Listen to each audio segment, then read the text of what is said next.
Okay, I'll make it 2 o'clock. Good afternoon, everybody. Thank you all for coming, spending a few moments of your day to attend today's webinar on preparing for 2022-23. So in a few moments, I'm going to start talking about one of my favourite subjects, tax. I'll try and keep it nice and light as not to ruin that Friday feeling. I will talk about what you can do in the tax year and what you can claim to mitigate your tax liability. As a quick, brief introduction, I'm Jason Burton. I'm one of the qualified accountants at AIMS Central Office. I provide technical support to AIMS accountants across the country whenever they need it, and often give them training not too dissimilar to this. So we thought for a change it'd be nice to do something for the general public. Okay, so looking at the agenda, I've tried to give a little bit of advice for basically everybody. I'll try and cover everything in about 20 minutes. So first of all, we'll look at company owners. After that, we'll take a look at employees and their tax situation. After that, we'll look at sole traders. We'll look at landlords with property income and people with other investment income and savings income, as well as capital gains tax. So without further ado, company owners. So I'm going to start with a brief summary of the sort of changes that came in at the start of April. We had an increase in NI and dividend tax rates. So they have increased by 1.25%. At the last minute, the HMRC decided to give us an increase in thresholds. So whilst we were all expecting tax and NI to increase for everybody, the increase in tax thresholds reduced it slightly. So overall, most company owners, unless your profits are quite low, will notice, everything else being equal, you'll notice you're going to be paying more tax this year, tax and NI this year than you did last year. But it's not quite as much maybe as we thought it was, but still, I will say. The HMRC has increased the employment allowance. That's up to £5,000 from £4,000. The employment allowance is basically for small and medium companies, and it offsets against the first £5,000 worth of employers' national insurance liability. However, it's not available to one-man companies, so that's the downside there. The other thing to bear in mind is the corporation tax changes in 2023. So at the moment, corporation tax is 19%. Next year, it's going to be 25%, so that's quite a big hike. But it's not quite as simple as that. Profits, if your company's profits are below £50,000, you'll continue paying corporation tax at 19%. If your profits are between £50,000 and £250,000, you'll pay corporation tax at 25%, less what's called marginal relief. And then if your profits are above £250,000, you'll pay 25%. And then in terms of capital allowances, we have the 130% super deduction until 2023. Now, the fact that super deduction is going is not a big deal if you're going to be paying corporation tax at 25% next year, because 130% and 19% is 25% tax relief anyway. But if your profits are below £250,000, it might be worth taking the opportunity to invest in new plant and machinery this year to make use of the super deduction. So tax planning if you're a company owner. So generally, you'd look to exploit the thresholds, the personal allowance, your dividend allowance, and your savings allowance. So taking income from your company and exploiting these thresholds. So from a salary point of view, an accountant would generally advise to take a salary up to what's referred to as the primary threshold. That means you maintain your NI threshold without actually paying any national insurance and tax. Salary can also be a personal decision. You may want to pay yourself more salary, but the reason you can do this is because directors don't actually have to pay themselves the national minimum wage. And it's quite unique to that in a way. And then you're generally advised to take the balance as dividends. that would give you the lowest overall tax. If you lent money to your company, you could charge interest on that loan, and because you've got a nil rate savings band, that interest will be tax-free in your hands. So basic rate taxpayers could potentially get up to £1,000 out of their company that way. High rate taxpayers could get up to £500 out of their company that way, although you shouldn't be charging any more than an arm's length interest than the company would be able to get from a commercial provider. So it's probably going to be quite difficult to use those bands fully, but they're there and they're there to save tax. You could also look at renting assets that you own privately to your own company. For example, if you use a room in your house as an office, you could rent that office to your company for a sort of commercial rent.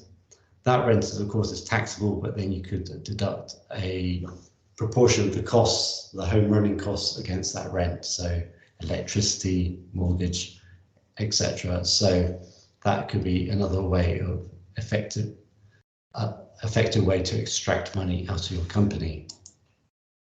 Another way of getting money out of your company is to pay into a pension scheme. Pensions are extremely tax effective because the money that goes in isn't taxed. It grows in value without being taxed, and then eventually when you take it, it does get taxed. The downside is that you can't access that money until you're 55. But if you're going to make payments into your pension and you do have a company, it's best to make the company make those pension contributions, because otherwise you'd need to take a salary and then pay it into your pension scheme. So if the company pays the pension contributions, you do save on national insurance. So that's a tax saving there. You could also look into making your spouse as a shareholder. This is a useful thing to do if your spouse is a basic rate taxpayer or has an untouched dividend allowance. You could then make use of that. So generally, giving a few shares to your spouse is not an issue. If you decide to do the same with your kids and they're under 16 or they're still minors, that does become a problem. That income is still taxed on you, unfortunately. But with the spouse, it's fine. Look at benefits in kind. Benefits in kind, there's some that are tax-free.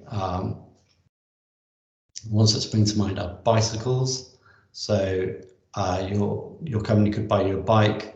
That would not be a taxable benefit in kind, provided it was used for qualifying journeys. Now, qualifying journeys are traveling to and from work. So just if you're going to do that, just look at the rules quickly.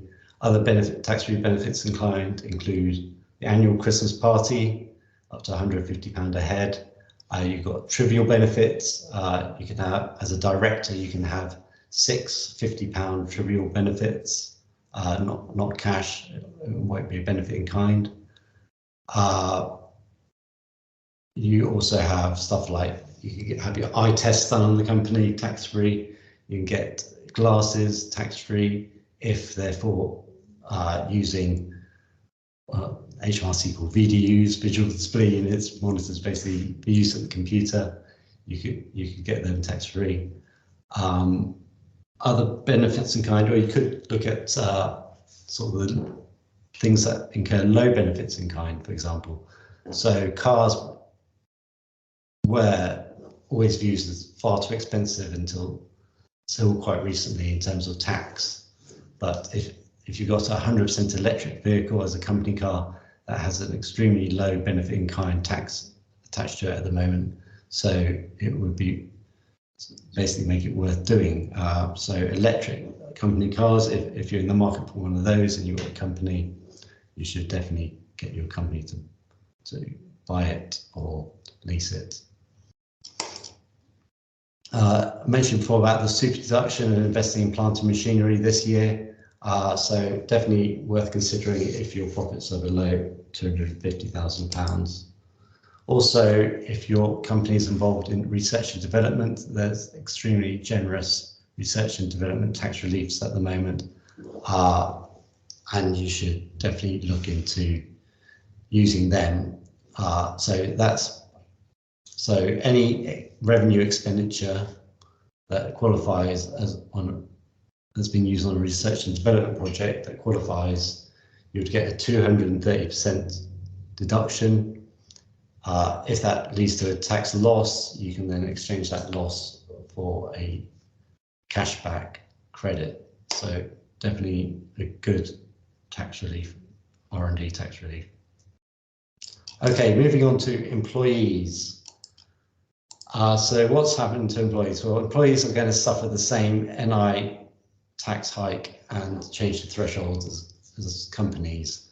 So the last minute change to the national insurance thresholds meant that actually, if you're earning under £40,000 a year as an employee, you'll find you're paying less tax and NI than you did in 21-22. However, that is the tipping point. Once you start earning more than that £40,000, you will find that you're paying more tax and NI this year as you did last year, unfortunately so.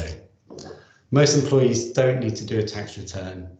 The exceptions to this are employees earning over £100,000, or if you're earning over £50,000 and you earn more than your partner, and you and your partner are claiming child benefit, that child benefit then starts to have to be repaid, and that repayment mechanism is done on the tax return. You may also need to do a tax return if you've got other sources of income like property income or dividend income, but generally if all you have is employment income, it's taxed fairly efficiently through the pay-as-you-earn system. If you don't need to do a tax return and you want to claim some tax relief, there's the P87 form, or you can make changes to your tax code through your personal tax account with the HMRC. So what can employees claim to mitigate their tax? Well, they can claim allowable expenses. These must be incurred wholly, exclusively, and necessarily incurred in the performance of their duties. In reality, you would expect the employer to reimburse all costs that an employee has incurred in the performance of their duties. You wouldn't expect an employee to have to pay for on-the-job stuff, but there are certain things that they can claim. For example, if you have to pay your own professional subs each year, if having that professional qualification was a requirement of your employment, you could definitely deduct those for tax. There's also the £6 a week working from home. So the £6 a week is to cover the extra expense of working from home during the week. This covers stuff like extra electricity and heating, for example. In 2021 and 21-22, due to the pandemic, even if because a lot of people were required to work from home, even if you did not work from home for the full year, you were allowed to claim £6 a week for the whole year as a sort of concession. So that £6 a week, to give you some idea of tax saving, is £124 tax saving if you're a higher rate taxpayer, or a £62 tax saving if you're a basic rate taxpayer. And then you also have job-specific deductions. HMRC have agreed amounts for specific employments. For example, if you're a nurse, there'll be an allowance you're allowed to deduct for washing, for the cost of cleaning your uniforms and stuff like that. And they're all listed on the HMRC Employment Income Manual. So Google search there, you could find out what those are. But generally, the fact they have to be necessarily incurred means that you can't just deduct any old expense. You'd have to prove that anybody else in your position would have to be required to incur that cost to sort of do the job, and inevitably there's always somebody who could do the job without incurring that cost.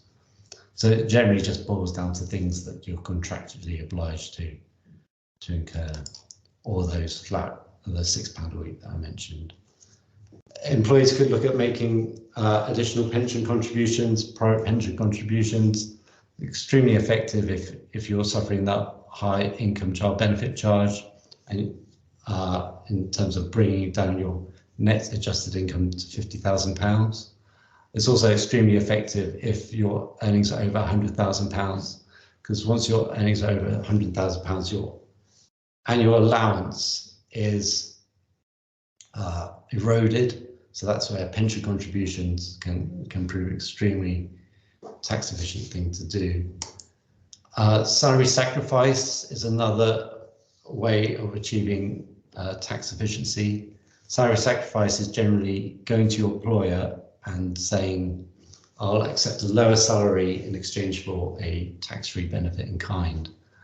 So salary sacrifice is generally used on things like the cycle to work scheme, or you could use it to get your employer to pay you additional pension contributions if you're approaching retirement age.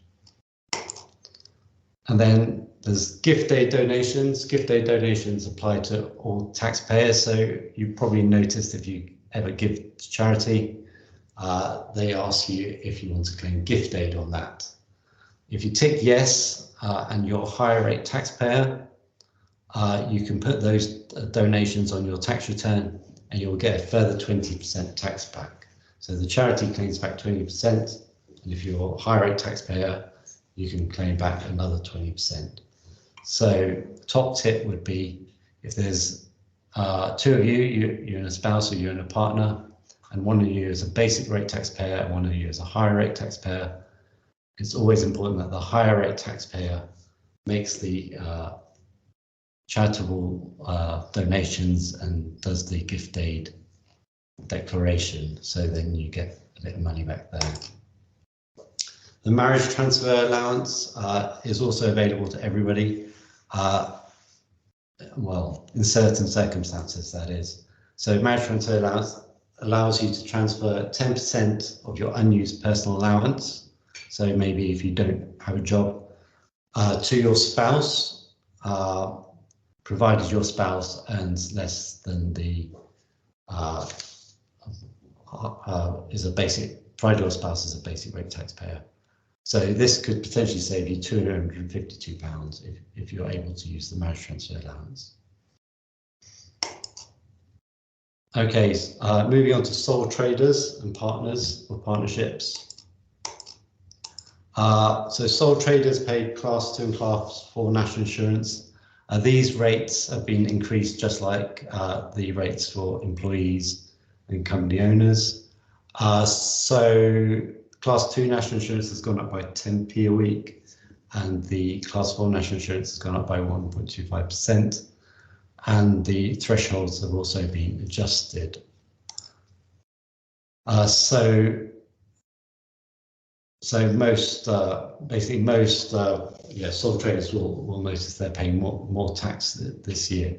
The voluntary Class 2, there's been a slight change there. So it used to be that at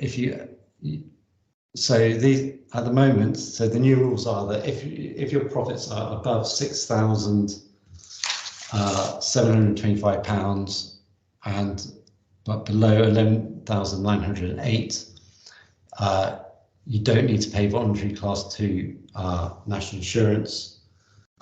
You get the benefit of paying Class 2 national insurance without actually paying it. So that generally means that your national insurance record for achieving the full state pension remains intact. However, if your profits are below £6,725 and you want to keep your national insurance record topped up, you need to pay voluntary Class 2 national insurance all the same. Are all sole traders liable for tax? Well, generally yes, but if you're trading sole trade profits are below £1,000, you don't need to declare it. So perhaps you're an employee and you do some work on the side, and that comes to less than £1,000. That is not considered to be a sole trade. That's within what's called the trading allowance, and you can have that tax free. So what can sole traders do to lower their tax? Well, they should try and claim as much in the way of allowable expenses as possible. There's a lot more flexibility with sole traders than we've seen with employees. The expenses only need to be wholly and exclusively for the trade. So generally, all expenses incurred for the trade are allowable. There can be areas of difficulty where there's what's known as duality of purpose. If there's a split between, there's some private benefit there and some business benefit, whether it's allowable or not, those sort of things need to be looked at on an individual basis. You'd also try and look at claiming capital allowances for any capital assets you've purchased. Mentioned pension contributions a lot already. Sole traders can also make pension contributions in order to save tax, especially effective if you're a higher rate taxpayer. Sole trader or partnership could consider incorporation as a means to save tax. So there are many pros and cons to being incorporated, such as limited liability, status, etc. But from a tax point of view, and from what an accountant's interested in, it really means you can decide how and when you take your income. And by deciding how and when, you can control the amount of tax you pay in any 1 year. When is it the sort of profit levels where it's definitely worth looking at incorporation? I would probably reckon it's around £40,000, and then incorporation probably starts to look like a cost-effective option. Of course, there's a lot more administration with being a company, and therefore it might not be you. All these things always depend. Partnership splits. So a partnership can decide how they split their profit every year. You should do this. You shouldn't do it retrospectively, basically. You should do it before the start of the tax year or early in the tax year. So maybe you need, if you're a husband and wife partnership, and maybe one person has taken a paid job, you may then decide to split the partnership profits differently, if that's still going on. As well, sole traders can look at gift aid donations, which I mentioned for employees, same thing, and the marriage transfer allowance, which again, as I mentioned, is available to everybody. Okay, moving on to property income. Okay, so profits for a buy-to-let residential property are calculated just like a trade, with a few exceptions. The main one being the restriction of finance charges. Now, finance charges is basically mortgage interest when you're talking about buy-to-let properties, and that is basically not allowable deduction working out. Sorry, Mr. I'm just on a webinar at the moment. I'm just going on to property tax, which is not relevant to me, so I thought I'd give you a call back. Thank you for that information. That was on mute. But okay, so mortgage interest is not allowable deduction. However, you do get a 20% tax credit at the end. So the deduction is basically a 20% deduction of the mortgage interest you pay. So higher rate, if you're basic rate taxpayer, it makes no difference to you. If it's a higher rate taxpayer, you're basically going to end up paying a lot more tax than if your mortgage interest was allowable. There's some reliefs available. You could look at the £1,000 property allowance. This basically, if you rent out maybe a property on Airbnb for a week, it might be £1,000. In that case, you don't need to declare it. It falls under your property allowance. We also have rent room relief up to 7,500. So this is designed really for lodgers who you take in. If they're paying you a rent or paying towards the bills, you don't need to declare that if it's below £7,500. If the property is jointly owned, you need to divide that allowance by 2, but then the income will be split as well. Now, for rent room relief, the property needs to be furnished.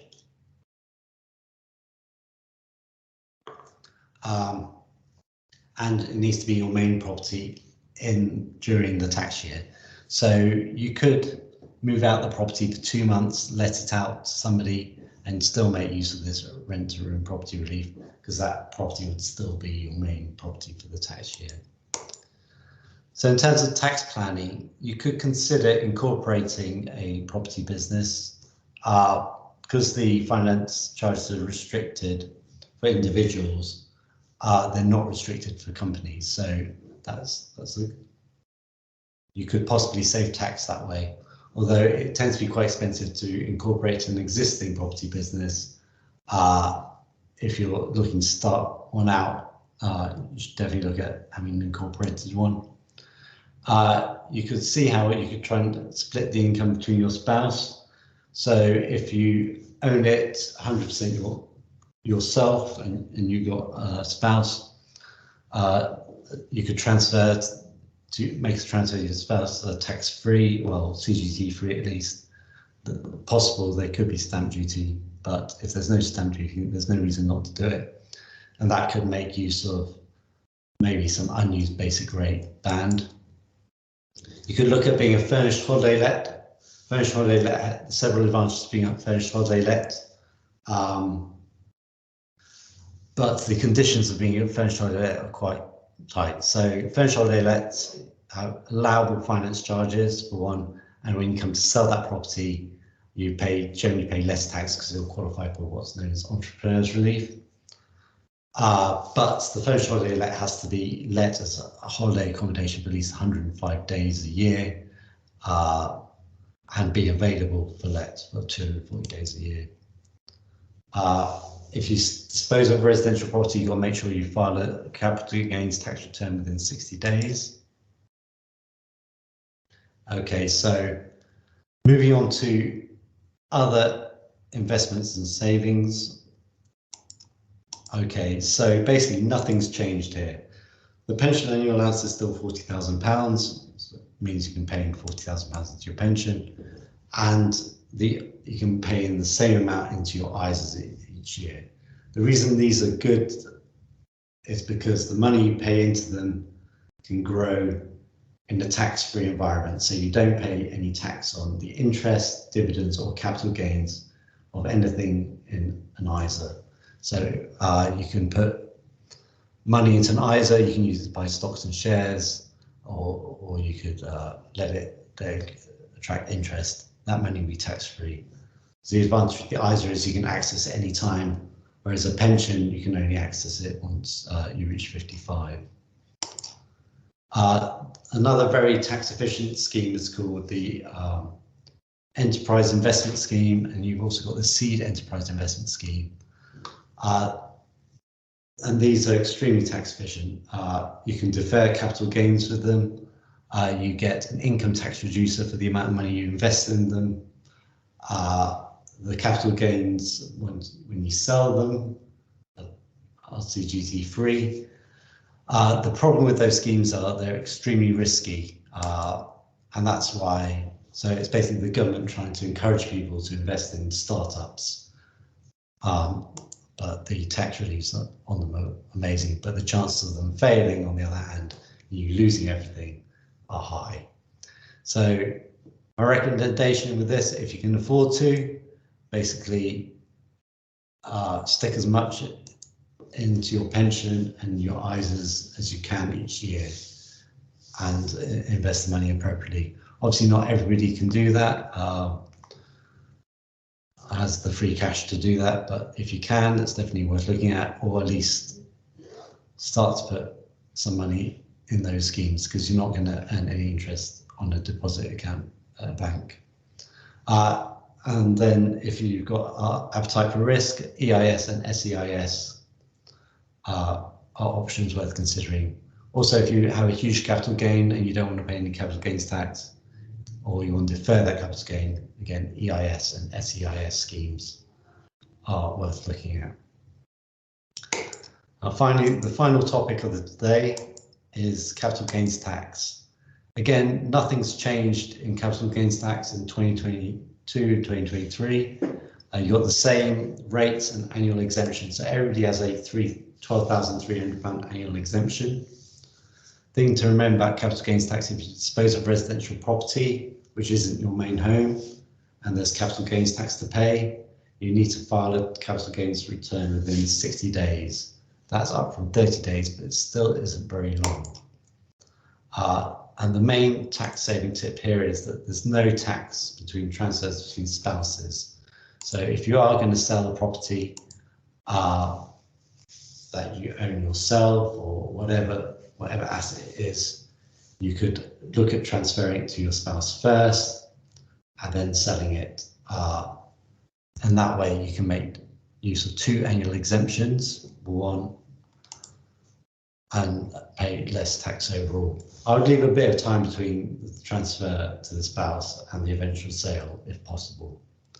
If you're disposing of a business, you should look at claiming either business asset disposal relief, which is the new claim, new name for entrepreneurs relief. And you got to, if you are thinking of transferring to your spouse first, just make sure it doesn't affect your qualification for business asset disposal relief before you do it, because you wouldn't want to lose that, because you need to have owned the asset for at least 2 years in order to claim that, and being a director and employee. So a last minute transfer to a spouse could scupper things there.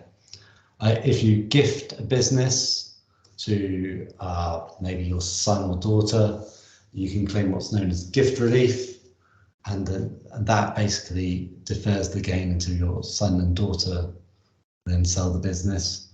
Or if you've got a trading asset that you've disposed of, you want to reinvest it in another trading asset, you can claim what's called rollover relief. So but these reliefs only apply to trading businesses. They won't apply to investment businesses like buy-to-lets, unless that buy-to-let is also a furnished holiday let.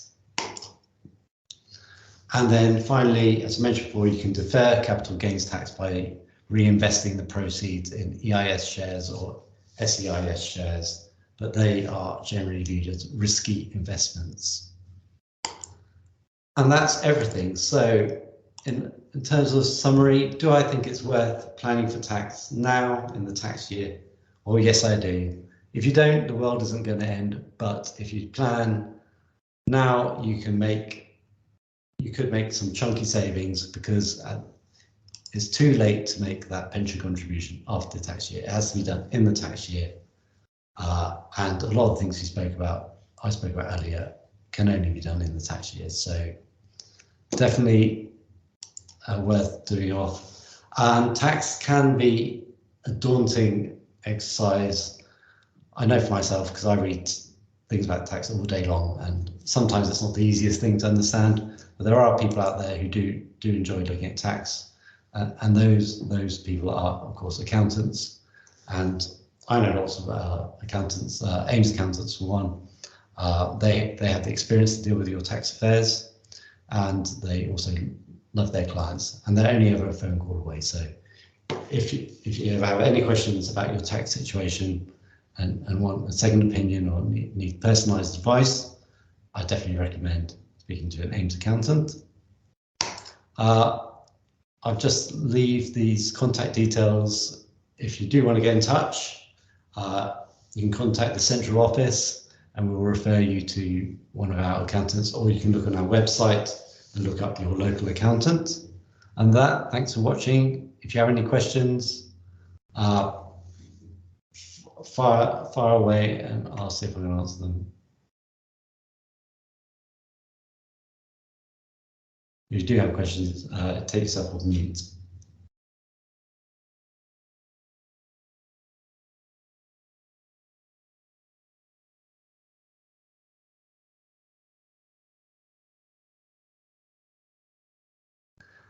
No, great, no questions. Well, I hope you all have a wonderful weekend. The weather's supposed to be good, and yeah, thanks for attending. I hope you found it useful.